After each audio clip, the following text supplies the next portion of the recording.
I have been asked to be the spokesman for this Allied Expeditionary Force in saying a word of introduction to what you're about to see.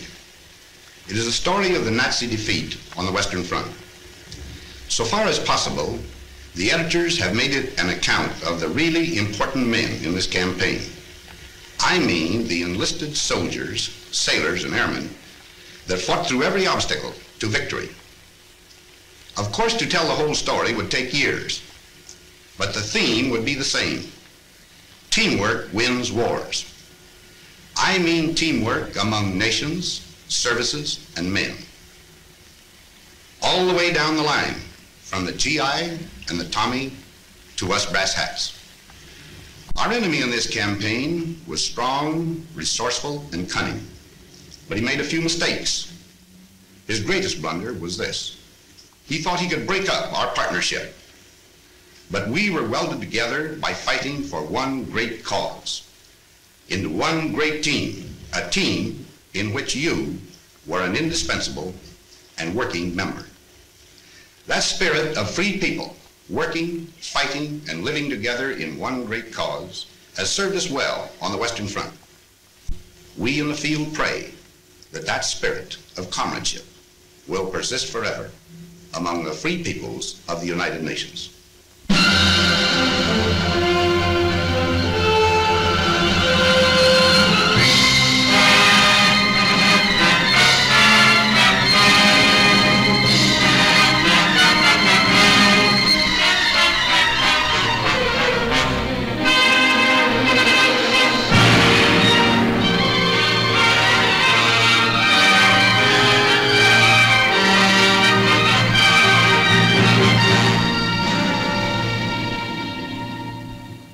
To you who now, living in love and hope, who sense the future in the surrounding air, this testament is offered. Here you may look on the violent fragments of our age and the once thinness of the little thread that made us then the citizens of freedom. For dark was Europe and the face of man when this begins. The nation had gone mad and struck out everywhere the compass knew. The ebb tide of our honor fell away and left its wreckage on 100 coasts. The German cast his fires about the globe. His strength, drawn from the smoking Saar and Ruhr, lay in our weakness. And at last his conquests smoldered behind the barriers of his arms. Along the channel where the sea strikes France stood the West Wall of concrete, stone, and steel to mock the frail hopes of the petty free. Wounded, hard-pressed, and wasted in our strength, almost like madmen then, we planned to breach the wall and smash the German spine. But where? We searched the coast of Europe like fierce eagles. Between low Flushing and deep-harbored Cherbourg, our eyes sought out the place of the assault. Exits and tidal range marked shallow Flushing off. Sand and the wind canceled the Belgian coast. The North Seine beaches were too small, and cliffs barred the approaches. Cotentin, too narrow. The Pas de Calais, heavily defended. It all resolved on Normandy, on Caen. There planes could land upon the carpet ground, the coast defenses were more light, and tides had a good range, and men were safe from winds. So on 5 miles of still unblooded sand, the fretful course of fate would be assailed by armored nations. Now our people bent to the construction of a steel array and took the builder's hammer in their hands.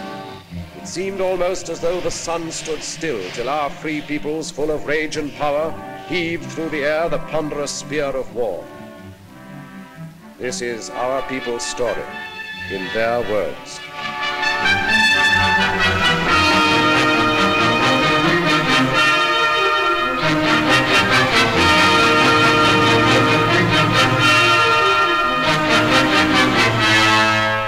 I suppose if the Battle of the North Atlantic hadn't gone right, things might have been considerably different.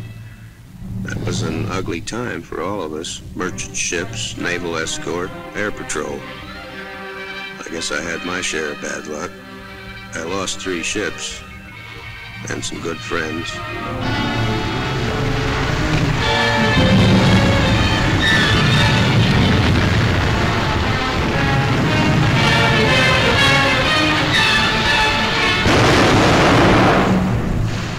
I remember reading somewhere that when a seagull comes down on a patch of oil, its feathers stick together and it can't get off the water again.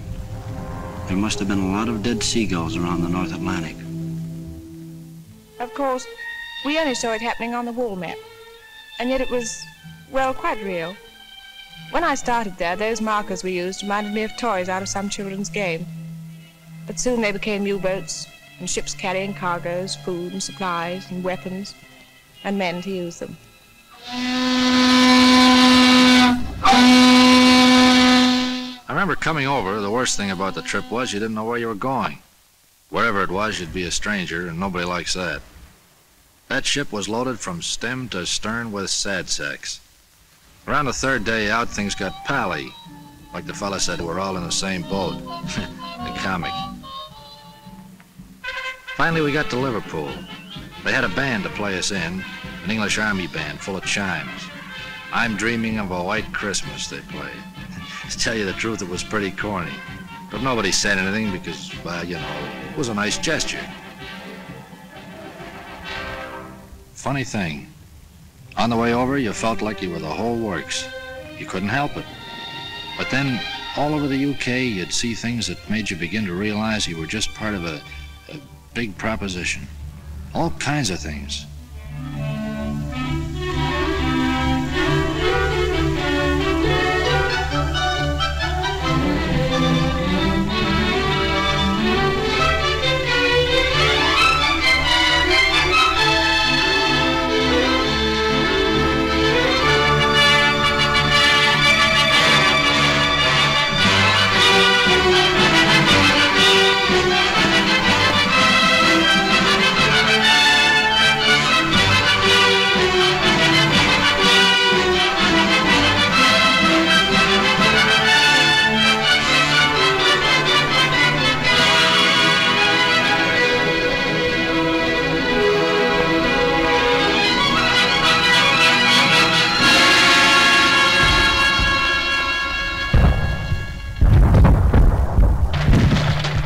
I was a pre-med student at Johns Hopkins in civilian life.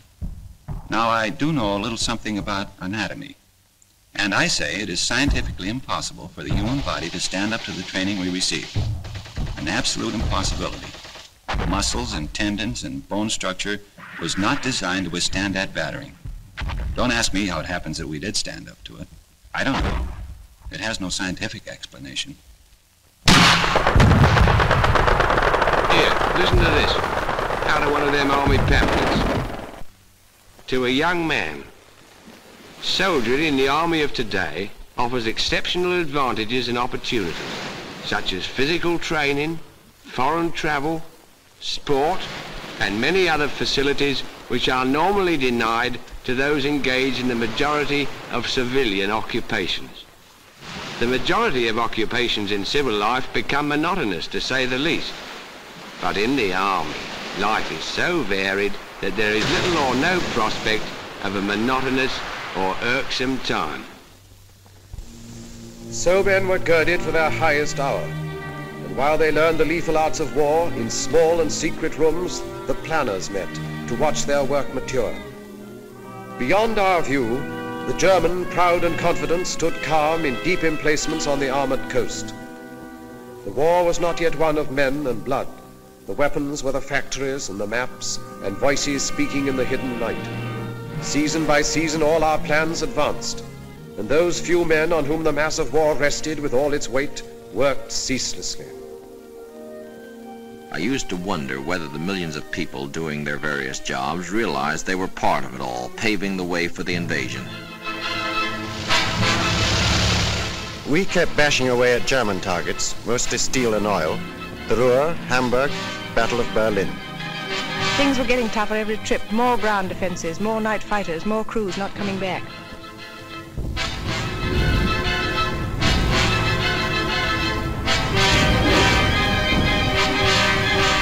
We got away early in the morning. Sometimes we'd see Lancasters coming back. A lot of times we'd stoke up the same targets they did. We beat up aircraft factories, too. It was a deluxe service, day and night, 24 hours a day. We dropped agents over France. Must be awful to risk your neck and have to keep it secret. One-man submarines, torpedo boats, commandos. We used them all to bring back cups full of sand from the beaches for analysis. It had to be quick drying with a solid clay foundation. It would have to support 30-ton tanks. I must have photographed nearly every field in France. The real job, of course, was the Caen area, but I didn't know that, nor did Jerry. We dropped stuff to the Maquis, arms, ammunition, sabotage materials, and so on. Then went over ourselves and taught them how to use it. We built it to specification, but we hadn't the least idea what kind of a gadget it was. The only name it had was Mulberry. It was vital to know all about the Seine Bay and the tides. And we trained the men to negotiate those tides and landing craft. Wearing down German sea power in preparation for the day. A special study of the weather along the Normandy coast. Miles of wire netting for the beaches. 7,200 tons of petrol per day. With an underwater pipeline to carry it to France. A white star is the emblem of liberation.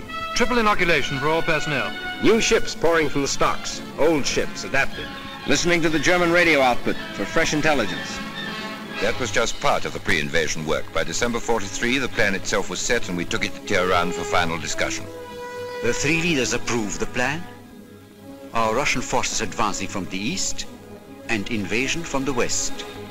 And then the date was set.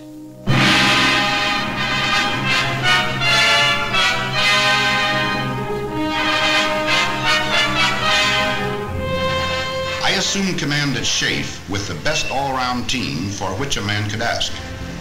Some had already been working for months in England. Others I brought with me from the Mediterranean. We adopted first a master plan, and then had to coordinate every last detail of the ground, sea, and air plans. While this was going on, we led off with an air show designed to make the landing points as soft as possible, to batter the German communications, and to make certain we'd have control of the air. It was quite a show. Those airmen did a magnificent job.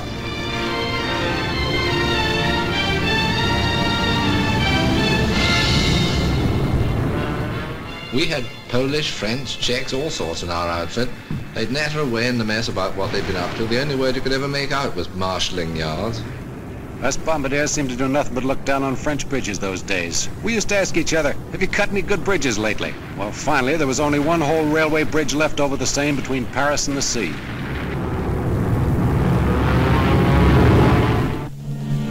Down in the late spring, through the wounded towns of England, moved the mass made by our patients. 2 precious years of plans were put away. The offices were empty. All the maps were rolled up on the walls. What had been paper at last had come alive. Across the channel, aware of our resolve, with cold contempt, alerted Germans stood beside their guns, and reinforcements rumbled from the Rhine. Their generals were prepared, their might was poised. They looked across the heaving sea and grinned. They would reap harvest of us on the beaches, and even death himself would stand amazed. Yet faint across the groaning of the sea came the thin thunder of a massive power. Drawn from the great free peoples of the earth, it gathered in the ancient ports of England to crowd upon the steel-encumbered ships.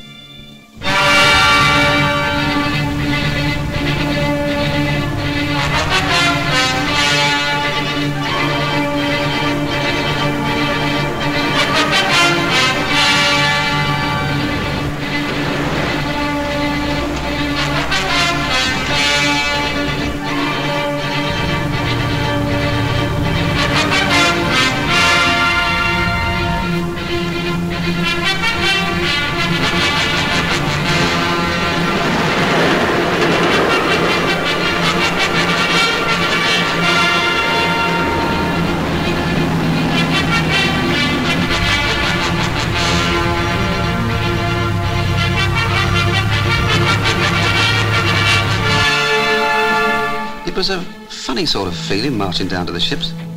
We'd done it plenty of times before, of course, on schemes and that kind of thing. They didn't tell us this was the big show. Might have been just another exercise.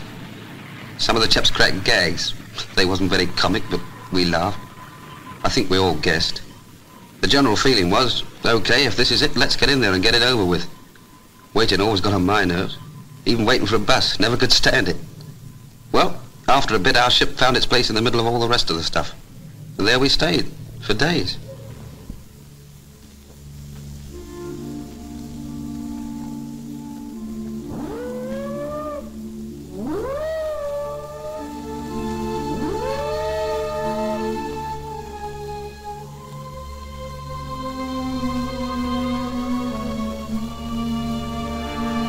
They gave us the final briefing then. We knew what to do and how. They told us where and when. That's a briefing. I listened to every word. Wrote it down in my head like a record, and it kept playing over and over again. Piece of beach in the morning. Ever since I became a soldier, they were getting me ready for this. Before, there'd been time in front of me, protecting me. Now the time had worn away, and there were only a few hours left. In the morning, I'd have to face it. I tried to imagine how much fear I would have, you know, if it would keep me from doing my job. I suppose everybody else was wondering the same thing.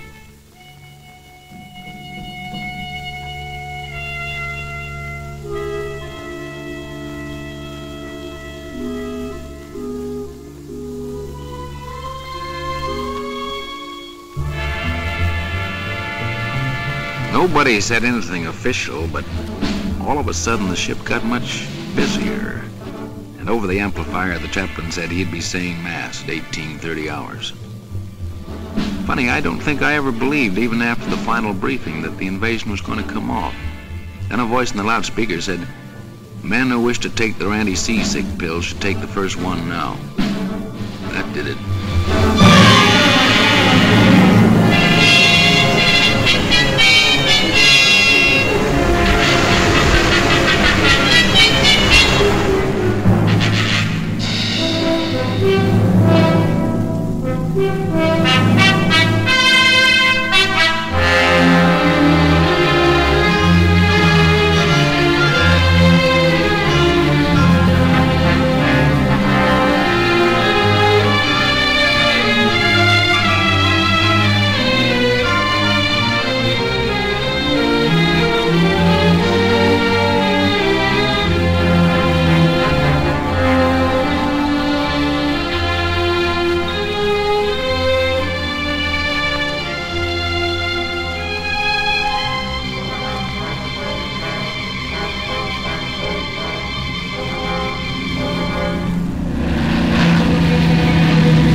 tugging a glider, the way we always practiced it, except that I've never been in the air with a whole army before.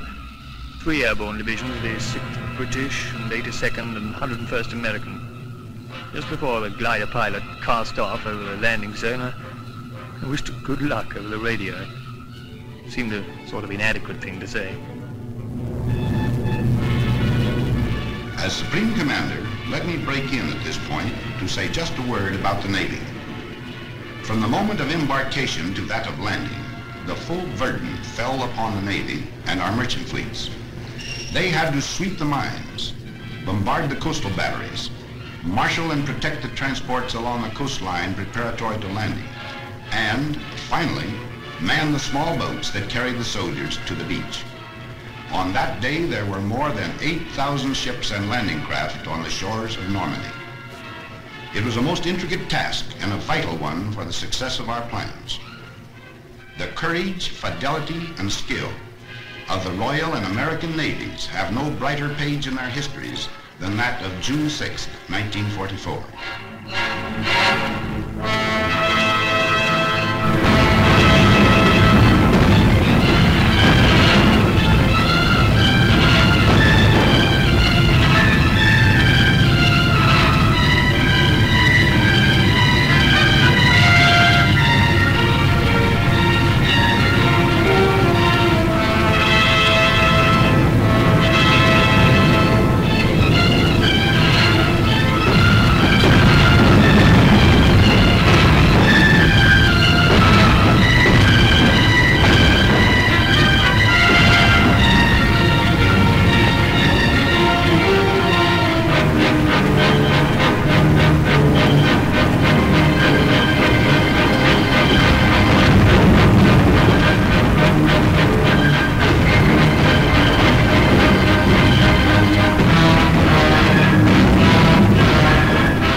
Back in London, only a few people knew.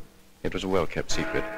Around daybreak, we correspondents were called and told to be at the Ministry of Information at 8. Then they told us.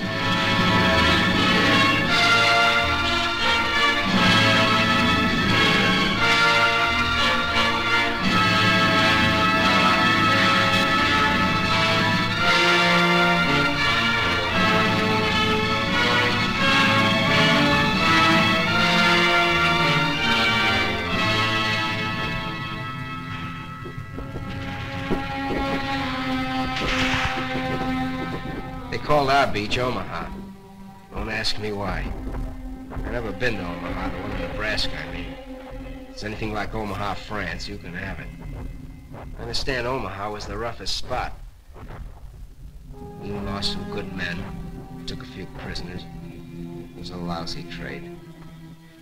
We've been told what to expect, so it wasn't like a surprise or anything. It just, well, when it really happens, it's different. For a while there, we were pinned down, but a lucky thing, the other beaches were going better, so we got a little more than our share of the old teamwork. The Navy come in, the air guys, and finally we got moving good. You know, you hear a lot about how long it takes to make battle-hardened soldiers out of green troops. Listen, I got to be a veteran in one day. That day. And so they paved the beaches with their blood and lurched across the dunes and reached the roads. The German parried fiercely. In the depths of rich green pastured Normandy, the 3 airborne divisions, first of all to land, fought lion-like against most grievous odds. And loud across the cratered face of France came German reinforcements. From Berlin, a voice cried out the Allies must be hurled into the sea before another day had burned its hole in history. Locked in battle, the armies clashed. Our first objective, then, was to merge all the beachheads into one, and 50 miles of men drive on together beyond the red sands through the broken wall.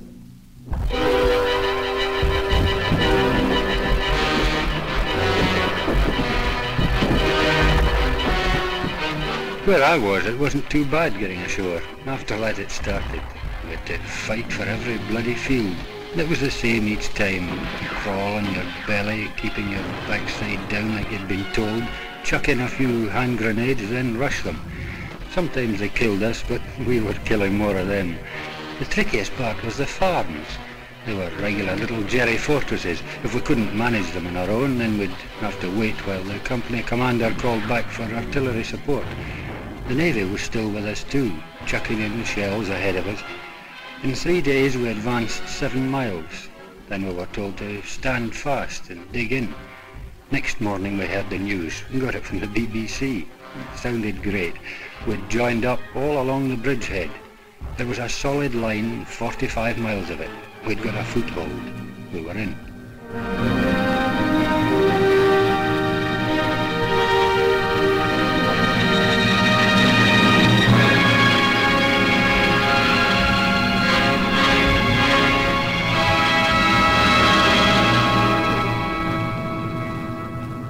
We didn't have to do much navigating to get there. You just followed the convoys. I was doing close support. We waited around, and then the ground troops would whistle us out and told us about some hand target they wanted removed, and then in we go. We were like taxis on a cab rank.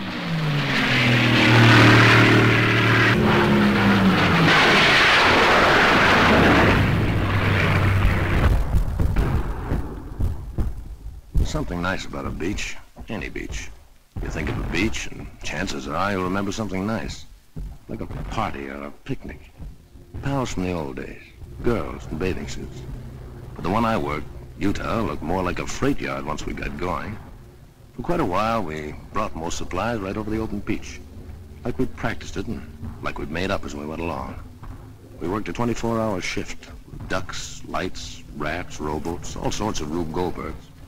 The stuff just kept pouring in. Tanks, trucks, food, ammo, guys, millions of things.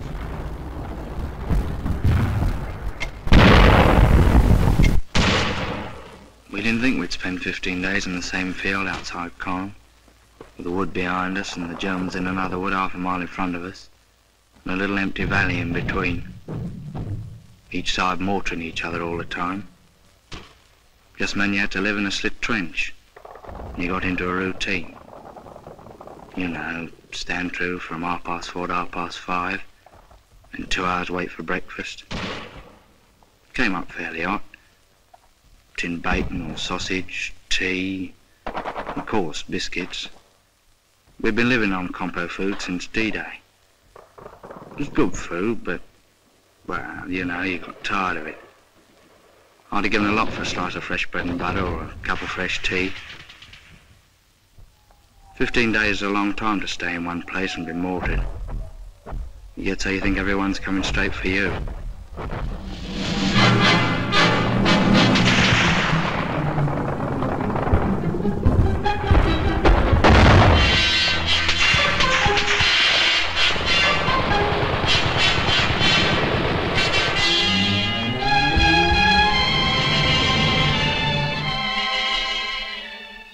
I can remember every case we ever had, especially the first one.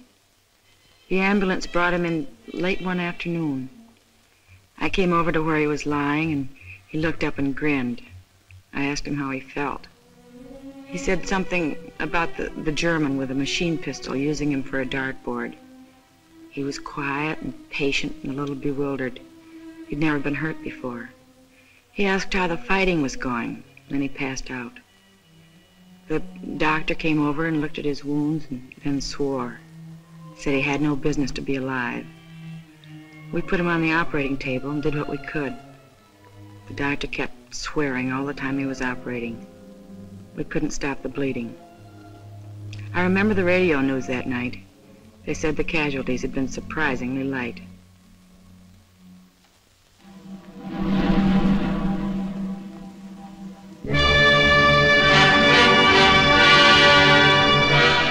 They said the whole thing was dear old Winston's idea. A collapsible prefabricated harbour with everything on it except a naffy. Well, I wouldn't put it past him. It's the sort of idea he would have. Worked in the end. Mulberry, they called it. Well, I felt pretty good about it because I'd watched it grow right from the sinking of the first ships for the outer breakwater. And further along to the west, the Yanks had brought one over too. Then on D+13, I think it was, an onshore wind started up. Not much at first, but it got worse. And unloading onto the open beaches got very tricky. We heard that over on the Yank section, the other harbour had been put right out of action. And when the wind dropped, old Mulberry looked pretty sick. And up to that time, it was the only bleeding harbour we had.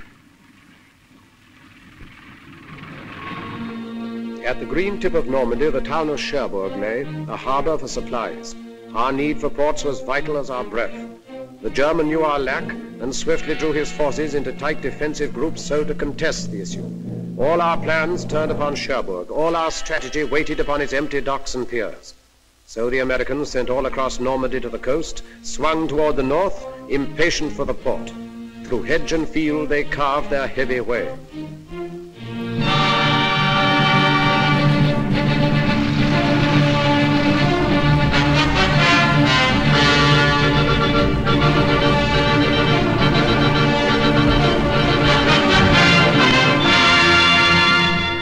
You remember back now when it seems like we took Cherbourg a couple of days after we hit the beach. Actually, it took 19 days to cover 30 miles. 30 miles and about 92,000 hedgerows, and a battle at every hedgerow.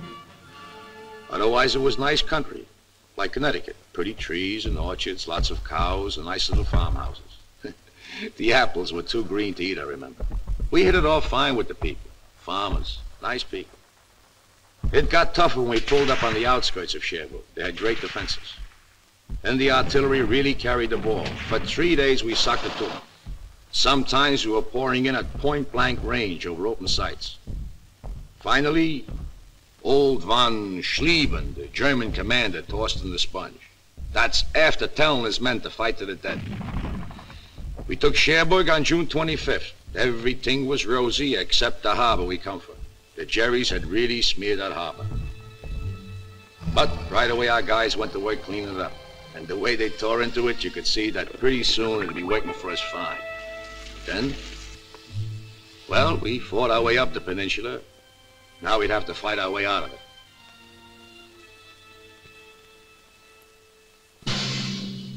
And everywhere inside France, we men of the Maquis were fighting too. I was in the north myself. We cut telephone and telegraph and high-tension lines, and eventually when the Allies landed, we fought in the open. In the Savoy Mountains, our friends held up German convoys. Well, it was a little easier in the mountains. Boche reinforcements were delayed for many days. Factories and bridges would frequently disappear. But the price we paid for it was frightful. In the village of Oradour alone, the Germans slaughtered 1,100 out of the 1,200 population, and the place was completely burned. They were accused to have ambushed German troops. Every house was destroyed. Women and children died in flames in the church where they had been locked. Yes, the price we paid was very great, but our job was done. Caen is a town through which the easy Orne ripples its slow way to the waiting sea, capital of Normandy, and here the British struck a stone wall of Germans. This was no Cherbourg advance, a knife thrust through the fields, but rather was the grinding of a drill, inch by inch forward. Here it was the German feared a quick breakthrough to the River Seine, and here it was he massed his army's best, 10 of the 12 divisions of his armor, paratroops, SS men, the young, the cruel, against the veterans of Alamein. We wanted him to fight here and to hold the battered ground, because the future plans depended on him standing where he was. At Caen, the dust was diamonds. Every foot of ground was priceless, for by midmost summer, Caen was to be the pivot of the war.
Caen was the first decent-sized town we had taken, but there wasn't any celebration because we knew nothing had been settled.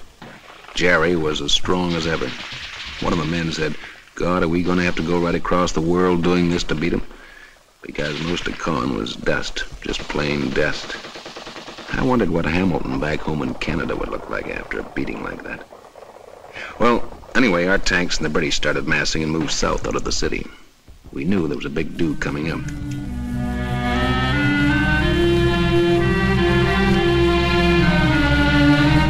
The show for us began south of Caen, where the Poles joined up with us. When we began moving forward, I heard a lot of the lads say Rommel's on the run. But I'd been at Alamein, I knew he wasn't on the run. And I was right. There was nothing lovely about the battle south of Caen. No pincer movements, no outflanking, no nothing like that. Just an hard, bitter, bloody slogging match. We had to stay there and give as good as we got, even if we couldn't give better.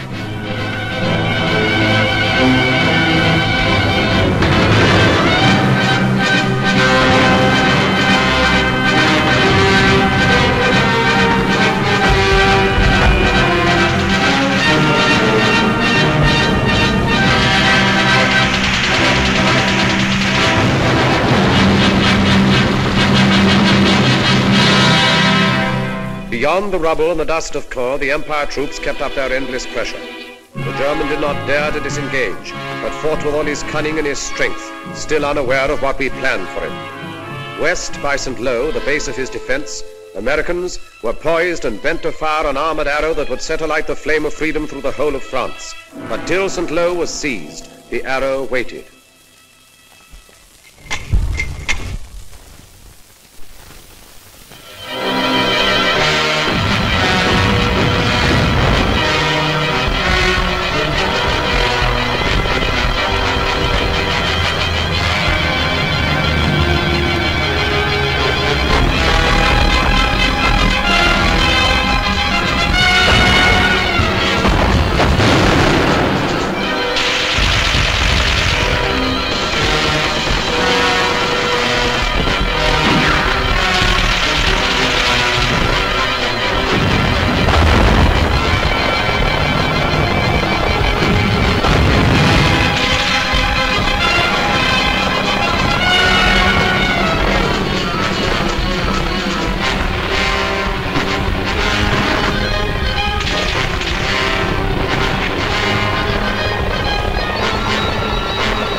One minute it's quiet with the birds singing. The next minute the column of Sherman tanks coming around the corner going wide open. My buddy says, where those tanks come from? So I asked the tanker. He yells down there the Third Army taking off. Been waiting for 3 weeks. Prepared somebody let the rabbit out of the hat. Man, what a rabbit. With pearl-handled revolvers. When I think back to the breakthrough, I don't seem to be able to remember anything but the French people. People beside the road, kids we couldn't stop to give candy to, FFI boys bringing in the krauts from the fields, and farm workers waving as we went by. It was easier to look them in the face and smile and wave back at them when you hadn't had to smash their homes to pieces first.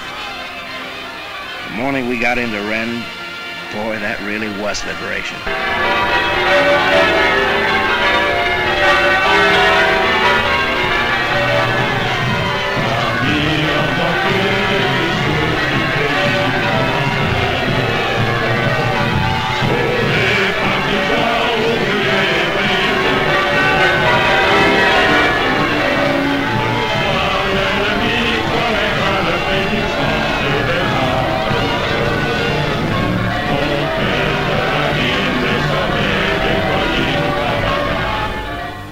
At Rennes, American armor planned to drive east and northeast, and thus surround and take the German corps divisions in the rear.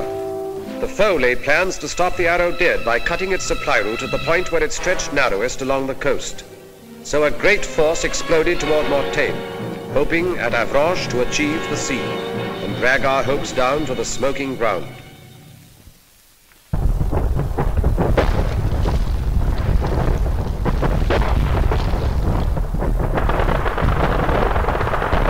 There's a lot of places I'd rather talk about than Mortain. That's where I got hit. We've been going great up to there. Some of the guys had even been singing, harmonizing. And then that first German artillery caught us. Pretty accurate, too. An hour later, I was short 18 men. Well, we holed in and we hit back with everything we had. They weren't just trying to stop us, see? They want to come right through. And then me.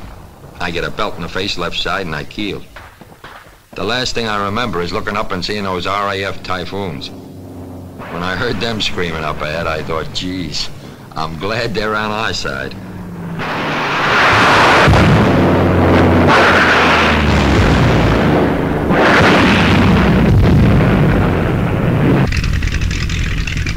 I was sitting in front of the intelligence office doing a bit of sunbathing when headquarters came through saying the area northwest of Mortain was packed with German armor heading west. Well, that started it. For 6 hours, the wing kept it up absolutely non-stop. Take off, attack, land, refuel, rearm, and take off again. It was the same on every airfield in Normandy. The only briefing I gave the chaps was, well, you know where they are. And the only interrogation when they got back was, well, how many did you get?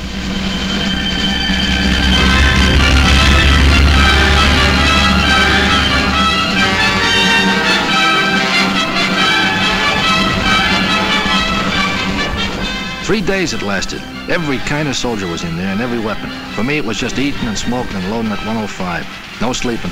Then things quieted down and the word came back. We stopped them cold. Everybody felt like celebrating, but that was a tough order out there. I tried drinking a whole bottle of cough medicine. It worked fine. I got stiffer than a plank. The counterattack, which took us by surprise, still did not hinder our deceptive plans, for down from Caen the foe had drawn a force and left his north flank weakened. Now the stage was set. Toward Falaise swept the Empire troops together with the Poles. The German heard behind his back American armor churn toward Argenton. Outgeneraled and outfought, he found himself within a closing trap.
I've covered them with the gun down to the clearing stations. Thousands of them, and all kinds. The tough ones with the smile froze stiff on their faces by shell fire. And the plain Joes that had too much and ready to tell you that. And their poker-faced officers that never lost the poker-faced look. The SS, the parachute troops, the old soldiers off the Russian front, I've seen them all. The Hitler youth babies looking like they walked out of Lincoln High. Expert killers. Smart Alec with their talk of rights under the Geneva Convention and asking, when do we go to America? And the other guy who crawled out of a hole with his hands up, all through and talking too much, and ready to swear he hated Hitler all the time. The kids that knew how a machine gun worked and nothing else. Grinning like they were still on top, so they could hardly hold that trigger finger still. The middle-aged guys wanting to tell you about the wife and kids, you'd let them. And they were through killing when I saw them, and through getting killed, too. Some of them thought they were lucky, and others didn't. And some didn't give a... I covered them down to the rear where it was somebody's job to find out what made them tick, but it wasn't my job to figure them out. I just kept them covered. And brother, I never gave them more than the Geneva Convention. And that was all. American tanks ground on into the east toward Paris and the Upper Seine. Before them, the Germans helter-skelter fled away and saw retreat, or stood with hands upraised by roads all littered with their smoldering gear. And still the tanks ground on beyond the smoke into the unscarred country. A good solid map, well delineated, is an absolute must for a modern mechanized army traveling at high speed. In our division, the issuing of maps was my job. When we broke out of the Cherbourg Peninsula, my department had the situation well in hand. Then, for us, everything went mad, stark, raving mad. One morning I woke up, and the army had gone right off the map, absolutely right off the map. So we rushed through an order for 500,000 maps of the Orléans region. They arrived in due time. To our horror, the army progressed far beyond the Orléans region. It was off the map again. This was a period of acute crisis for me. I gave the highest priority to a fresh order of maps of the Paris area. We refused to be licked by this situation. The final blow came when it became evident that we were going to bypass Paris. That almost finished us. Eventually, we had to drop 10 tons of maps to them by parachute. It was a very humiliating experience. I'll be glad when I get back to the Library of Congress, where maps have some permanent value.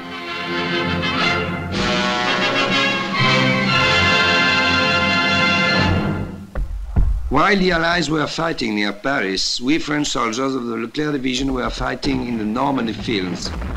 And suddenly an order came. Go to Paris, it said, and take it.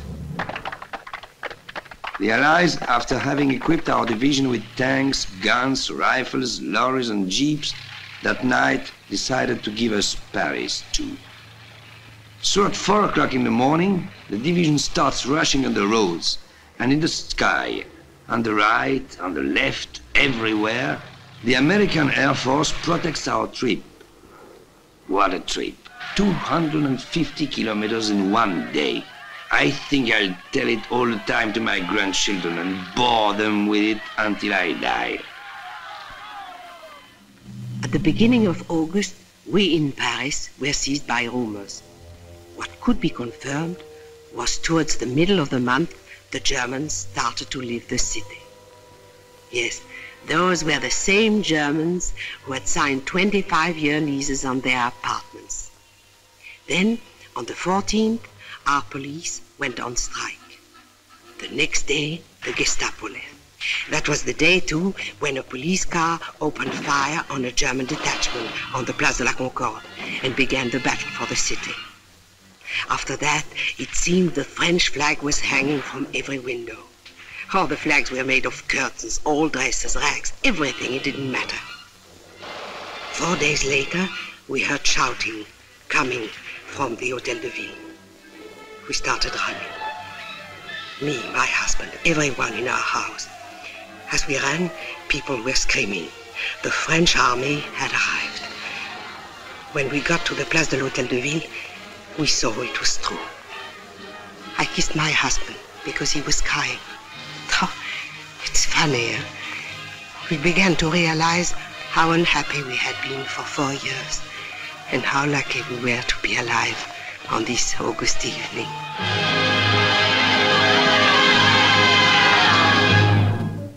The great pursuit was on. At last the Battle of France was ending, when all suddenly another D-Day stunned the shaken foe. 2 armies struck, American and French, along the broad-beached southern coast of France. Then north, the 2 new armies rolled like waves to join the forces moving on the Reich. Beyond the Seine, where from 100 sites the Germans launched their flying bombs and brought death and destruction on the English towns, our valiant armies went about the task long since assigned them. Toward the Reich frontiers, Americans advanced. Against the ports hugging the Channel, garrisoned in force by desperate foes, Canadians were sent. And in a thunderous sweep, the British armor surged toward a waiting Brussels.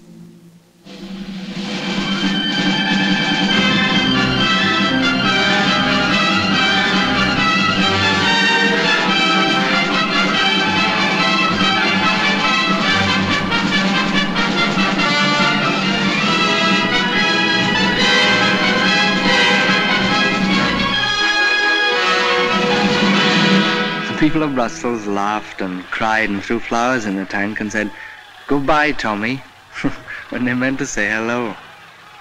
Man, they were happy. I suppose they were no longer afraid. But I remember wondering then how the first German civilians would react to us.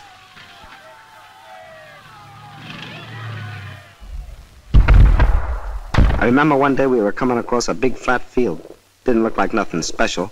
I hopped a barbed wire fence and a guy says to me, "Guess what?" So I says, "What?" So he says, "You're in Germany. There's a sign over there says." Then like a dope I thought, well, it won't be long now. I won a quid over the fall of Paris and 10 bob on Brussels. And I had a fiver on it being over by October the 1st. I remember the point system for getting out of the Army came out about this time. I began to think of that grey chalk-striped double-breasted suit in the mothballs. I was in the 7th Army coming up from the south of France. One day a lieutenant said, "Take a ride with me. I got some prisoners for you to guard." "How many?" I says. "About 20,000, he said. A whole German division had surrendered." We Canadians were advancing in the north, and one day we came across a thing I'd never seen before. I guess it's a flying bomb site, the officer says. Well, that really made me feel good. The prisoner told us the newest Jerry gag. If an aircraft shows up white, it's American. If it shows up dark, it's British. And if it never shows up, it's the Luftwaffe. Every time they sent me along to set up a forward switchboard and I got my earphones on, I found out that the rear switchboard had leapfrogged 5 miles ahead. I wrote to the old man in St. Louis. He owns a men's store. I told him he'd better cut prices on GI neckties and socks if he didn't want to be stuck with a lot of military apparel. Someone asked the sergeant major what he thought the chances were for a spot of leave. "Don't you worry about leave, lads," he says. "We've got the Japs to finish yet." Regular soldier, of course. Keen. It was a terrific feeling crossing the German border. We were sure nothing could stop us.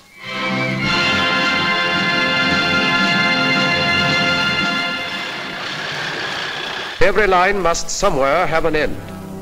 In southeast Holland, nothing lay between the British Army and the German plain except 2 rivers and a town. And so we made our plans. To send an airborne army down to seize Eindhoven and the bridges at Nijmegen and Arnhem. Then to hold them for the force that would sweep up like thunder from the south. Thus, where no line existed, would the Rhine at last be crossed in force. He showed me a funny piece in it. I couldn't laugh. The coast of Holland came along before I was ready for it.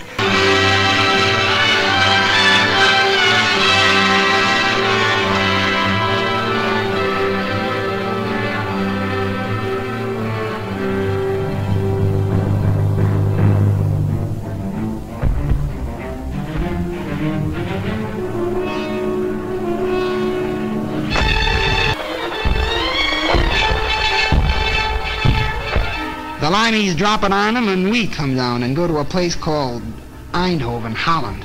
She goes good. We get right, dig in, set up a defense perimeter and wait for the British Army to come up. And we join them and head out for Nijmegen. The bridge at Nijmegen hardly had a mark on it. We crossed the river and started out for Arnhem, but we didn't get far. The Hun knew as well as we did that we'd got to get through, and he put in everything he'd got. That was the worst I ever struck. Knowing our men were there waiting at Arnhem, and we couldn't get to them. At Arnhem, we got ourselves well dug in, us and some of the Poles. We were short of ammo and food. That was our main worry. I'll never forget those supply dropping missions. The way Jerry let loose at them, and the way they just came straight on into it. More than anything, I remember the way everyone behaved. Men you knew as the toughest fighters became gentle, kind and considerate to each other. I knew a lot more about men after Arnhem. The guns died out in Arnhem. Then we knew the greatest gallantry was not enough to cross the final bridge. And now no choice remained to us. Direct assault against the Siegfried Line would be the only way to carve our corridors into the Reich. But first a port was needed for supplies. Antwerp we had, but thundering German guns controlled the 30 cold miles of the Scheldt from Antwerp to the sea. The docks were still, the winches silent, all the ports lay dead, a useless city severed from the sea. It would stay dead until we cut a way through the grey Scheldt. So the battle formed to free the estuary for our ships. I covered that battle for the Associated Press. I only wish I could have written the story with the greatness of the men who fought it. It was vicious and fearsome fighting all the way.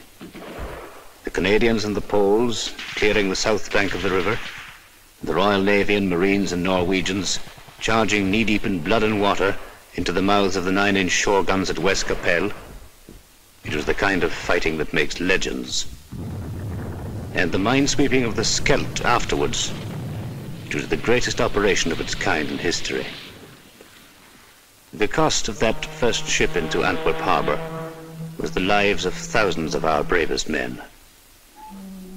I reported it as well as I could, but their memory deserves more than words.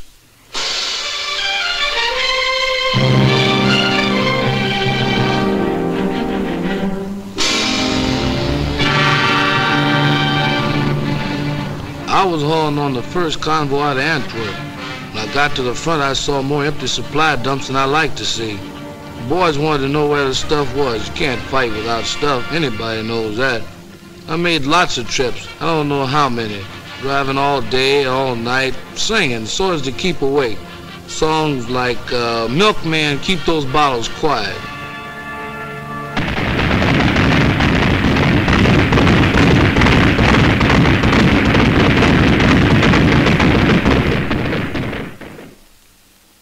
My job was to see to it that they had a new toothbrush and a cot, maybe a book to read when they came over from the east bank to the west bank of the Moselle for a little rest. We brought them over one company at a time because that was all the regiment could spare from the line at any one time. Somebody had tapped them on the shoulder and said, "All right, boy, you're going back across the river for 24 hours rest." And here they were, where they could rest. They just couldn't believe it. Here they were for just 24 hours without war. Everything was down to essentials, counted out like dollar bills through a teller's window. One night's sleep, one day's hot meals, one clean change of underwear, one clean pair of pants, one shave, one hot shower, one movie. I used to wonder what was the best of that day. Was it the chance for them to write home, a hot shower, or that long-legged girl on the screen? Whatever it was, all of it was over by morning. They were going back with their one clean suit of underwear, the hot shower, the clean shave, and the good night's sleep. Back across the Moselle to their holes in the ground and the shells. By that time, we knew we were going to see a winter campaign. There was no way out of it. The Germans were dug in and they were tough. And it was plain that until we got a lot stronger, we weren't going anyplace. The squadron was operating whenever it could. There wasn't a lot of flying. We were iced up and fed up. Suppose you're having a swell time in Paris, my cousin wrote me. With all that perfume and silk stockings and that champagne. They called our end of the line south. We were in the Vosges Mountains with the American 7th Army. But it was very little warmth in the south. I recalled with pleasure the Mediterranean where we had landed in August. But memories do not keep one warm. Before I joined the army, I'd have thought it was certain death to dig a hole in my back garden and live in it for the winter, but that's what we did. The sergeant said, well, squirrels do it every year. Yes, I thought, but they don't man machine guns as well. There was no heating in our Brussels office. I put on so much under my uniform, they called me the bundle from Britain. I never smoked before, but pretty soon I found myself smoking as high as a pack a day. I worried about that old law of percentages. My company was melting away. You'd look up one day and be fighting alongside a stranger. It was a lonesome feeling.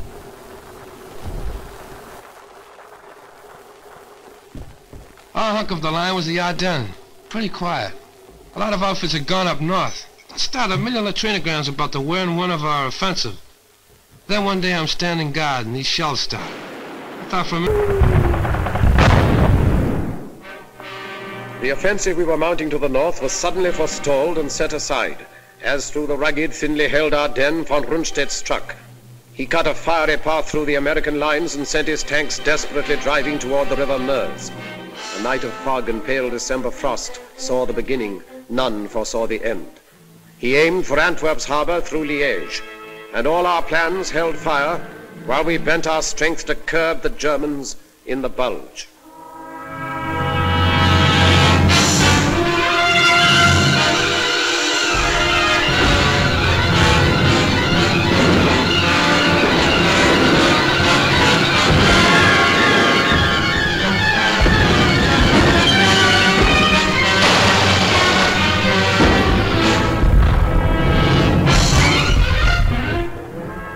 One night I was a replacement in England playing shove halfpenny in a pub. The next day they shoved me in an aeroplane, and that night I was fighting Germans and being kicked around. I don't know about the other outfits, but mine was being cut to ribbons. They were dropping all around me. The thing that still sticks in my head is the medics. The only weapon they had was a needle, but they were around right where it was the hottest. You'd hear that yell, medic, medic, and they'd always be there.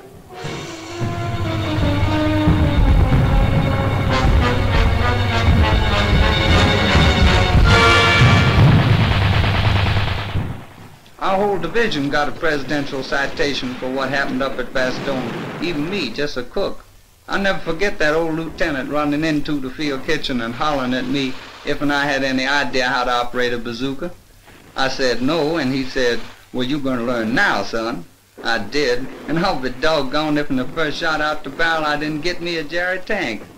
Got interviewed later by Stars and Stripes. They said it was a crackerjack story. I tell it at the drop of a hat. We've been up north where things were a bit static, so we were quite glad to be moved down to the top side of this bulge. Coming down through Belgium, we noticed how scared some of the civilians looked. Natural, I suppose. We were held in reserve for a week, and then they sent us into action. On account of the fog, we couldn't get any air coordination. You sure miss it bad when you've gotten used to it all the way since D-Day. And then on December 24th, like a Christmas present, that sun come up, and after a while we was giving him the old 1-2 again.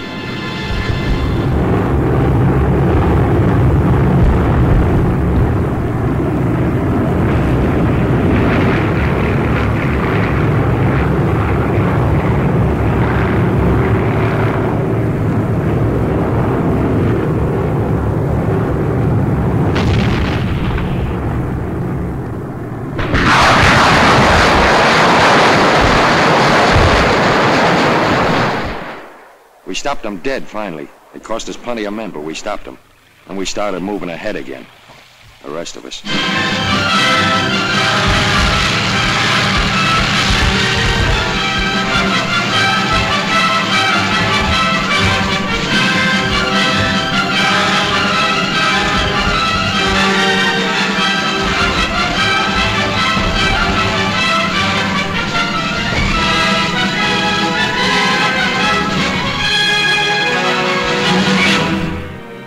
Rundstedt reeled back on a recoiling spring. His great attempt was over, and his armies that had devoured such a wealth of blood sagged sodden towards the Rhine. At Yalta then, while dire explosions shook the German fronts, the three great architects of freedom met to fix the final blow and plot the peace.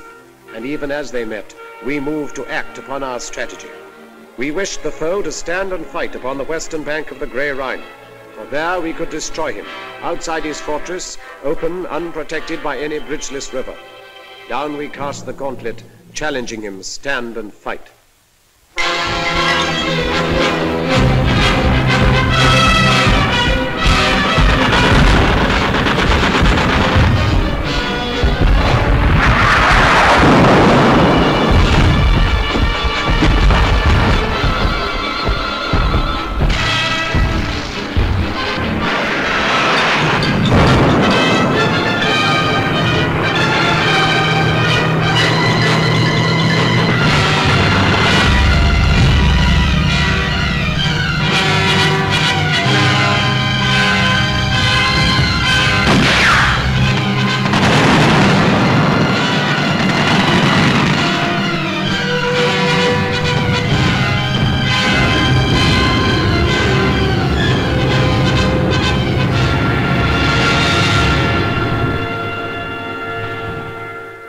We were attacking the north of the Canadians, round about the Reichswald forest in the Dutch frontier area. It was wet and filthy. They nicknamed our army commander Admiral Crerar. Well, anyway, the enemy put up some very stiff opposition. But actually, this was just what we'd hoped for. It showed that Jerry's emotions about fighting for every foot of his beloved fatherland were getting the better of his sense of strategy. And every German killed on our side of the Rhine was to make it easier for us on the further bank. And a lot of the Boche were killed, I can tell you. Reichswald was the bloodiest show I've seen in this war.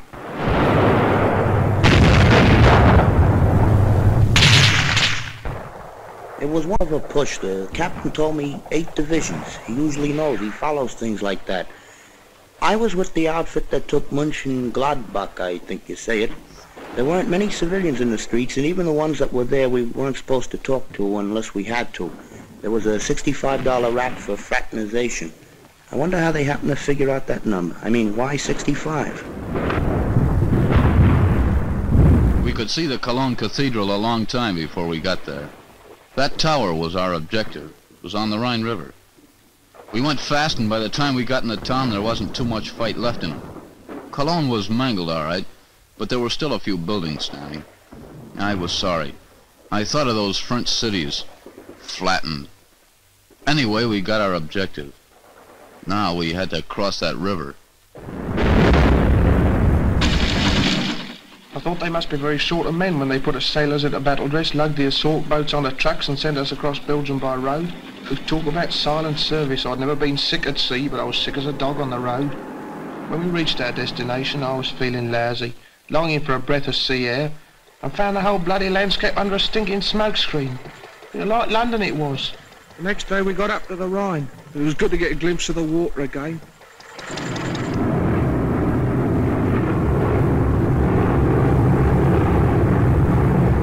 Our Air Force is giving the old lumps on the east bank of the Rhine, but I was still nervous. The Germans had blown the bridges and we knew the crossing would be amphib. When I'm nervous, I get off my feed. For 2 days before that crossing, I couldn't eat nothing but a couple of Milky Way bars. It was going to be D-Day all over again. Dangerous. A miracle. There it was sitting there, big and black. I'm no architect, but to me that Remagen Bridge was the most beautiful bridge in the world. In the Army, when things go as per plan, that's wonderful. But when they go better than planned, then you figure the chaplain's working overtime. It was a break getting that bridge, and we cashed in on it. And the first guys over the river were over in style. The watch on the Rhine was finished, washed up. For to coin a phrase, kaput.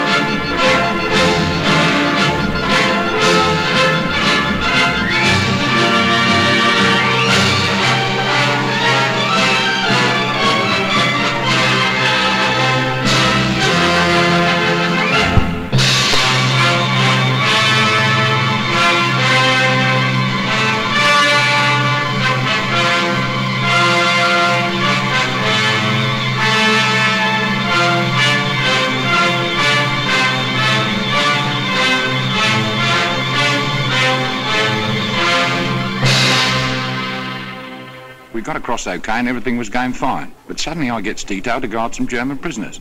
I'll never forget their faces when them airborne blokes started to come over. They just stood there looking up at them, and then after about half an hour of it, one of them looks at me, looks up at the sky, and says, propaganda.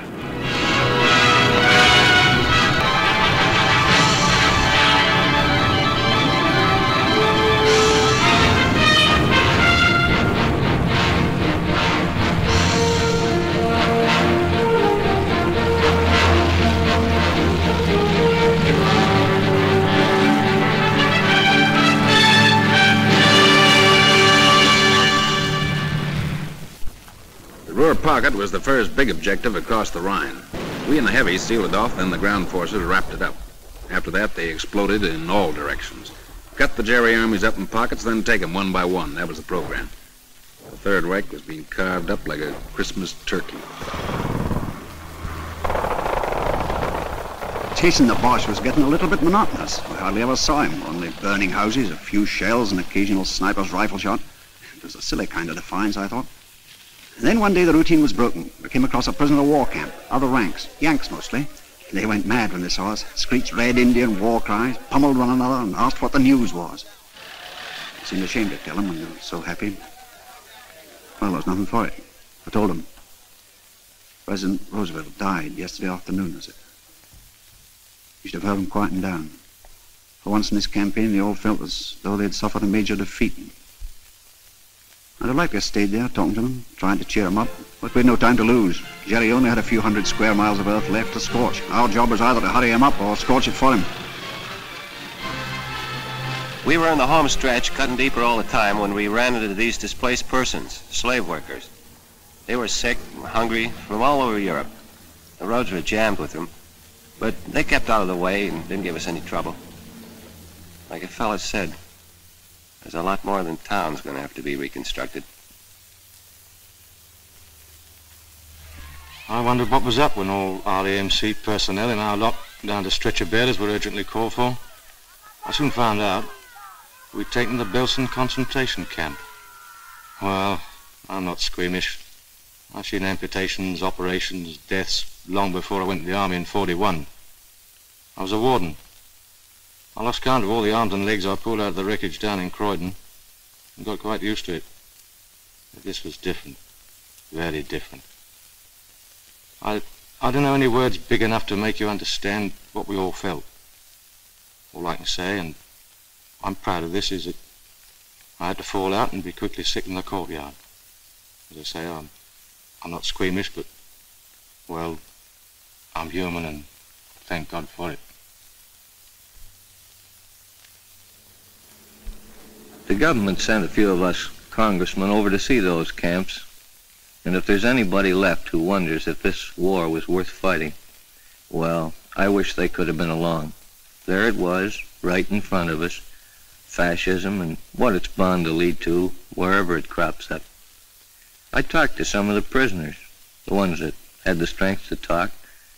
Their offenses were the usual Nazi crimes, you know, wrong religion, or wrong race, belonging to a union, or the wrong political party. In Germany, it led to over 400 camps, like the ones I saw. It was the worst thing I ever saw in my life, and I wouldn't have missed it for anything.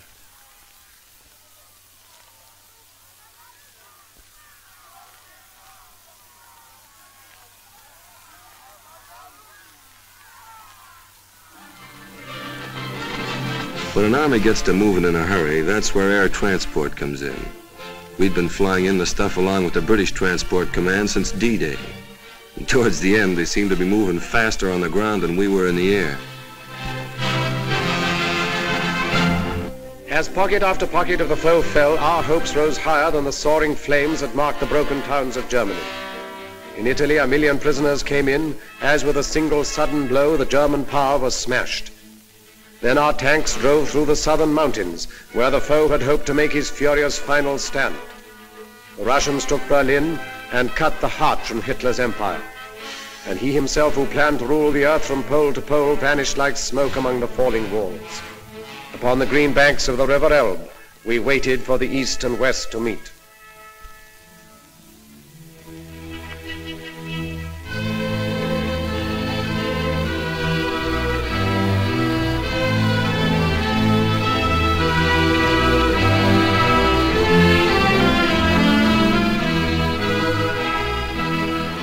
We linked up with the Ruskies at the Elbe River. I hung around for a couple of days with a Tommy gunner named Konikov. He didn't know any English, so I taught him to say my aching back, and he taught me Tovarish. That means comrade. We drank toast to Lend-Lease and had a million laughs. Then old Konikov found an interpreter and gives a toast to the great American soldier. That stopped me. We did all right, but I don't like to think where we'd have been without them.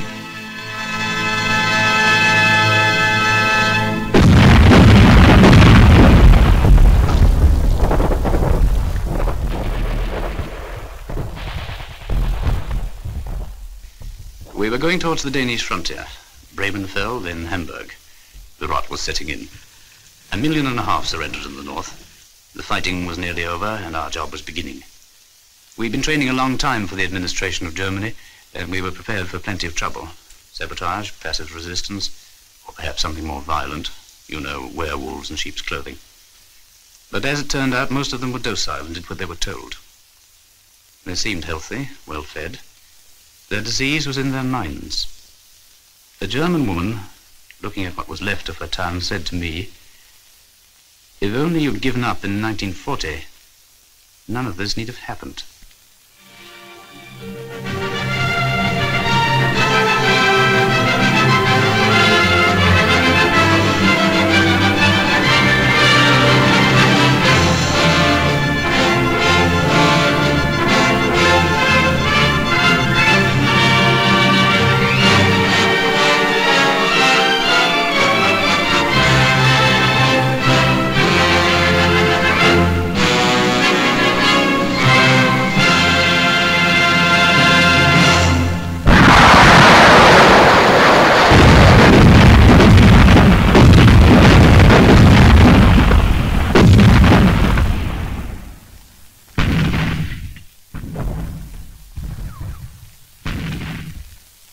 At 1 minute after midnight, May the 9th, 1945, the guns stopped. D plus 337. Now it starts. All the arguments about who won the war. Well, here's what I say. That no country on earth could have won it alone. So what does that mean? That anybody who wants to take a bow by himself is not only boasting, but nuts. I spent 4 years in the infantry, and I saw my share. During that time, I only met 3 men that liked to fight, and they were a little cracked. But it had to be done. Now that it's over, I feel good, except for one thing. All this talk about World War III. These big pessimists that talk so easy about another war just didn't see this one, or enough of it. We watched them bringing in some high-up prisoners, quite ready to be friendly, some of them. I was thinking of fellas I'd known who'd bought it. Crashed, shot down, missing. Right through from the Battle of Britain. I remembered their faces, or some joke they'd played, or maybe just the way they laughed or something. There seemed to be such a lot of them, I remembered.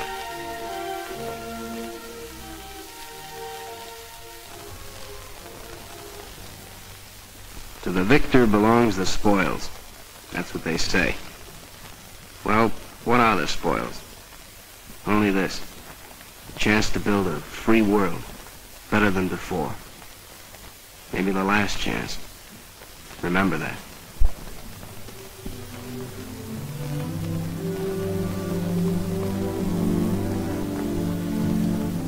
Now the time has come to put our victory to the tests of peace, in company with men of many lands to sift from ashes what the struggle taught. In the rebuilding of a broken earth, may we keep in our hearts this ancient prayer. O Lord God, when thou givest to thy servants to endeavor any great matter, grant to us also to know that it is not the beginning, but the continuing of the same until it be thoroughly finished, which yieldeth the true glory.